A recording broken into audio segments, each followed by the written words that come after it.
Supreme কোর্টে সন্দেশখালী সংক্রান্ত মামলার শুনানি স্থগিত হয়ে গেল। ফের আগামী জুলাইয়ে হবে এই সংক্রান্ত মামলার শুনানি। কিছু অতিরিক্ত তথ্য দেওয়ার জন্য আদালতে 2 সপ্তাহের জন্য সময় চেয়েছিল রাজ্য। 3 মাসের জন্য শুনানি পিছিয়ে গেল সুপ্রিম কোর্টে। কথা বলবো আমাদের প্রতিনিধি বিজেন্দ্র সিং এর সঙ্গে। সরাসরি চলে যাচ্ছে বিজেন্দ্রর কাছে। বিজেন্দ্র, আমরা জানি যে সম্প্রতি কলকাতা হাইকোর্ট সন্দেশখালীর যে কটা মামলা হয়েছে সন্দেশখালীর ঘটনার পর সমস্ত কিছুর তদন্তভারই কিন্তু সিবিআইকে দিয়ে দিয়েছে এবং তারপর রাজ্য যেটা চ্যালেঞ্জ করে সুপ্রিম কোর্টে গেল তাতে ল্যান্ড গ্র্যাবিংয়ের যে মামলা অর্থাৎ জমি দখলের যে মামলা সেই সংক্রান্ত মামলায় আজকে 3 মাসের জন্য শুনানি পিছিয়ে গেল সুপ্রিম কোর্টে। আজ কি হলো সুপ্রিম কোর্টে জানতে চাইবো বিস্তারিতভাবে। এটা শুধু ল্যান্ড গ্র্যাবিং এর মামলা এটা বলা যাবে না, যেহেতু রাজ্য সরকার পিটিশনের মধ্যে আর কি রেখেছে সেটা হয়তো পরে জানা যাবে। তবে হ্যাঁ, রাজ্য সরকার কলকাতা হাইকোর্ট যে সিবিআই তদন্তের নির্দেশ দিয়েছিল সন্দেশখালীর মামলাগুলোতে সেটাকে চ্যালেঞ্জ করে সুপ্রিম কোর্টের দ্বারস্থ হয়েছে রাজ্য সরকার। আজকে যখন হিয়ারিং স্টার্ট হয় তখন প্রথমেই অভিষেক মনু সিংভি 2-3 সপ্তাহের জন্য সময় চান এবং তিনি বলেন যে তাদের কাছে কিছু অ্যাডিশনাল ইনফরমেশন আসছে, সেটা তারা কোর্টের কাছে রাখতে চাইছেন, সেটা খুবই ইম্পর্টেন্ট, গুরুত্বপূর্ণ। তাই তারা 2-3 সপ্তাহের জন্য অ্যাটলিস্ট অ্যাডজার্ন করে দেওয়া হোক, সেই ইম্পর্টেন্ট ইনফরমেশনগুলো তারা কোর্টের কাছে রাখতে চাইছেন শুনানি চলাকালীন। তখন এএসজি রাজু, যিনি সিবিআই হয়ে অ্যাপিয়ার করছিলেন, তিনি আপত্তি করেন। তিনি বলেন কি আপনারা মামলা চলাকালীন আগে থেকে কেন এই ইনফরমেশনগুলো রাখলেন না কোর্টের কাছে যখন আপনারা প্রেয়ারটা নিয়ে এসছেন, এবং নতুন যে ডেভেলপমেন্ট হয়েছে সে কথাও তিনি অভিষেক মনু সিংভি বলেন। তখন কোর্ট বলে কি যদি আপনাদের কোনো সমস্যা আছে সেক্ষেত্রে আপনারা কলকাতা হাইকোর্টের কাছে গিয়ে কন্টেম্পট পিটিশন ফাইল করুন। জুলাই অবধি হিয়ারিং অ্যাডজার্ন হয়ে গেছে। অনেক ধন্যবাদ বিজেন্দ্র তোমাকে। আরও একবার জানাই আপনাদের, সুপ্রিম কোর্টে সন্দেশখালী মামলার শুনানি স্থগিত হয়ে গেল। 3 মাসের জন্য পিছিয়ে গেল এই শুনানি। আগামী জুলাইয়ে হবে এই সংক্রান্ত শুনানি। কিছু অতিরিক্ত তথ্য দেওয়ার জন্য আদালতে সময় চেয়েছিল রাজ্য। 2 সপ্তাহের জন্য সময় চাওয়া হয়েছিল রাজ্যের তরফ থেকে, কিন্তু 3 মাসের জন্য শুনানি পিছিয়ে গেল বলে জানা যাচ্ছে। অত্যন্ত গুরুত্বপূর্ণ এই খবর। সুপ্রিম কোর্টে সন্দেশখালী মামলার যে চলছিল তাতে শুনানি ছিল আজ, তা স্থগিত হয়ে গেল। ফের আগামী জুলাইয়ে হবে এই সংক্রান্ত শুনানি, অর্থাৎ 3 মাসের জন্য পিছিয়ে গেল এই শুনানি। 2 সপ্তাহের জন্য সময় চেয়েছিল রাজ্য বলে জানা যাচ্ছে। কেন তারা সময় চেয়েছিল? কিছু অতিরিক্ত তথ্য দেওয়ার জন্য আদালতে সময় চেয়েছিল রাজ্য।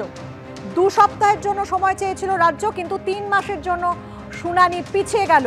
কথা বলবো আমাদের প্রতিনিধি বিজেন্দ্র সিং এর সঙ্গে। বিজেন্দ্র, বিস্তারিত জানাও, কি হলো, কেন 3 মাসের জন্য পিছিয়ে গেল এই শুনানি?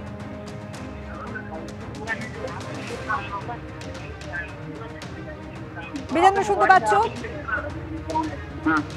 বিজেন্দ্র, 2 সপ্তাহের জন্য সময় চেয়েছিল রাজ্য, কিন্তু 3 মাসের জন্য এই শুনানি পিছিয়ে গেল সুপ্রিম কোর্টে। আগামী জুলাই মাসে শুনানি। কি হলো আজ কোর্টে? দেখো, তার কারণ হলো আজকে যখন হিয়ারিং স্টার্ট হলো প্রথমে অভিষেক মনু সিংভি অ্যাপিয়ার করলেন রাজ্য সরকারের হয়ে। তিনি বলেন যে তাদের কাছে কিছু অ্যাডিশনাল ডকুমেন্টস রয়েছে, সেটা তারা প্লেস করতে চাইছেন সুপ্রিম কোর্টের কাছে, তাই তাদের কিছু সময় দেওয়া হোক। 2 সপ্তাহ সময় তিনি চান। আপত্তি করা হয় রাজু যিনি ছিলেন সিবিআই তরফ থেকে আইনজীবী, এএসজি তুষার মেহতা ছিলেন, তারাও আপত্তি করেন যে কেন তারা টাইম চাইছেন, এবং যদি সেক্ষেত্রে তারা টাইম চাইছেন তারা যেন এই সময় যখন অ্যাডজার্ন থাকবে তখন তারা যেন এই মামলাটিকে নিয়ে অন্য কোনো পদক্ষেপ না করেন, সেই কথাও বলা হয়।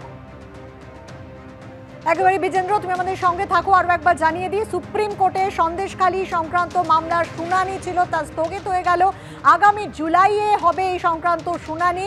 অতিরিক্ত তথ্য দেওয়ার জন্য আদালতে সময় চেয়েছে রাজ্য, কিন্তু 2 সপ্তাহের জন্য সময় চেয়েছিল রাজ্য। শেষ পর্যন্ত যেটা জানা যাচ্ছে যে 3 মাসের জন্য শুনানি পিছিয়ে গেল। তার কারণ আবার জুলাই মাসে রয়েছে শুনানি সুপ্রিম কোর্টে।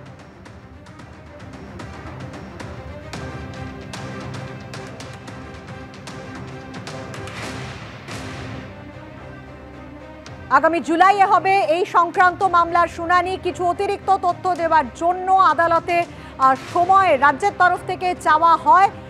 2 সপ্তাহের জন্য সময় নাকি রাজ্য চেয়েছিল, কিন্তু 3 মাসের জন্য শুনানি পিছিয়ে গেল সুপ্রিম কোর্টে। হাইকোর্ট শুধু জমি দখল মামলায় তদন্ত চেয়েছিল, রাজ্য কেন বিশেষ কিছু ব্যক্তির স্বার্থ রক্ষা করছে এই প্রশ্ন কিন্তু আজ আদালতে তোলা হয়। কথা বলবো আমাদের প্রতিনিধি বিজেন্দ্র সিং এর সঙ্গে। বিজেন্দ্র, বিস্তারিত জানাও। দেখো, আজকে সুপ্রিম কোর্টে যখন শুনানি স্টার্ট হয় প্রথম অভিষেক মনু সিংভি রাজ্য সরকারের থেকে অ্যাপিয়ার করে বলেন কি তারা 2 সপ্তাহ সময় চাইছেন, যেহেতু তাদেরকে কিছু অ্যাডিশনাল ডকুমেন্ট প্লেস করতে হবে এবং তাই 2 সপ্তাহ সময় দেওয়া হোক। রাজু যিনি সিবিআই হয়ে অ্যাপিয়ার করছিলেন, এএসজি তিনি বলেন যে কোনো সময় দেওয়ার প্রয়োজন নেই, কেন কি যেহেতু হাইকোর্ট একটা রায় দিয়েছে এবং তাই তদন্ত সিবিআই সেখানে করছে। পরে সলিসিটর জেনারেল আপত্তি করেন কি এখন যদি আর্গুমেন্ট করতে তাহলে আজকে তার আর্গুমেন্ট নতুন ডকুমেন্ট তাদের কাছে কি রয়েছে, সেই ডকুমেন্ট গুলো আগেই তারা কেন কোর্টের কাছে প্লেস করলেন না। তখন সুপ্রিম কোর্ট একটা প্রশ্ন করেছে আজকে রাজ্য সরকারকে কি হাইকোর্ট তো অর্ডার দিয়েছে ল্যান্ড গ্র্যাবিং এর কিছু জমি দখলের কেস রয়েছে সেটাকে তদন্ত করার জন্য, সেক্ষেত্রে রাজ্য সরকার কিভাবে এটাতে প্রভাবিত হচ্ছে এবং তারা কেন সুপ্রিম কোর্টের কাছে এসছে। এই প্রশ্ন আজকে সুপ্রিম কোর্ট করেছে রাজ্য সরকারকে কি প্রাইভেট পার্সনদের বিরুদ্ধে তদন্ত হচ্ছে, সেক্ষেত্রে তাদেরকে প্রোটেক্ট করার জন্য রাজ্য সরকার সুপ্রিম কোর্টের কাছে কেন এসছে সেই কথাও আজকে সুপ্রিম কোর্ট জানতে চায় রাজ্য সরকারের তরফ থেকে। রাজ্য সরকারের আইনজীবী যিনি কোর্টে উপস্থিত ছিলেন তিনি জানান কি যেহেতু যে অর্ডার পাস করেছে হাইকোর্ট সেখানে রাজ্য সরকারকে নিয়ে কিছু মন্তব্য করা হয়েছে, যেখানে রাজ্য সরকার সব স্টেপস গুলো নিয়েছিল সেটাতেও তারা অ্যাগ্রি রয়েছেন, তাই তারা সুপ্রিম কোর্টের কাছে এসছেন। এখন কিছু অ্যাডিশনাল ডকুমেন্ট তাদের কাছে এসছে, সেটা তারা ফাইল করবেন, তাই তাদেরকে অন্তত 1 সপ্তাহ সময় দেওয়া হোক। সুপ্রিম কোর্ট আজকে অ্যাডজার্ন করে দিয়েছে 20টি হিয়ারিং, পরবর্তী হিয়ারিং জুলাই মাসে হবে এবং সেদিন অব্দি যা ডকুমেন্ট রয়েছে অ্যাডিশনাল তারা ফাইল করবেন এবং তখন একটা বলা যেতে পারে একটা এমনি কমেন্ট করতে গিয়ে সুপ্রিম কোর্ট বলেছে কি ততক্ষণ হয়তো ইলেকশনও ওভার হয়ে যাবে এবং জুলাই মাসে তারা হিয়ারিং করবেন, সেক্ষেত্রে আরো বেটার ইনফরমেশন তাদের কাছে থাকবে বলার জন্য। এইটা বলার পরেই একটা সুপ্রিম কোর্ট হিয়ারিং অ্যাডজার্ন করে দিয়েছে। এখন দেখতে হবে জুলাই মাসে রাজ্য সরকারের তরফ থেকে কি অ্যাডিশনাল ডকুমেন্ট সুপ্রিম কোর্টের কাছে দেওয়া হচ্ছে। যে প্রশ্ন আজকে সুপ্রিম কোর্ট রেখেছে দুটো, এক হলো এটা অবজারভেশনের বেসিসে ছিল যে এখানে হাইকোর্ট ল্যান্ড গ্র্যাবিং এর কিছু জমি দখল করা হয়েছে তার বিরুদ্ধে তদন্তের নির্দেশ দিয়েছে, সেটাতে রাজ্যের কেন আপত্তি। দ্বিতীয় প্রশ্ন ছিল কি কিছু প্রাইভেট পার্সনদের বিরুদ্ধে স্বার্থ রক্ষা করার জন্য সুপ্রিম কোর্টে কেন আসছে রাজ্য সরকার, এটা নিয়ে সুপ্রিম কোর্টের কাছে কি রাজ্য সরকার লিখিতভাবে জানা সেটা দেখার বিষয় এবং জুলাই মাসে যখন হিয়ারিং হবে তখন কোন দিকে যাচ্ছে হিয়ারিং সেটাও দেখার বিষয় দৃষ্টি। ধন্যবাদ বিজেন্দ্র।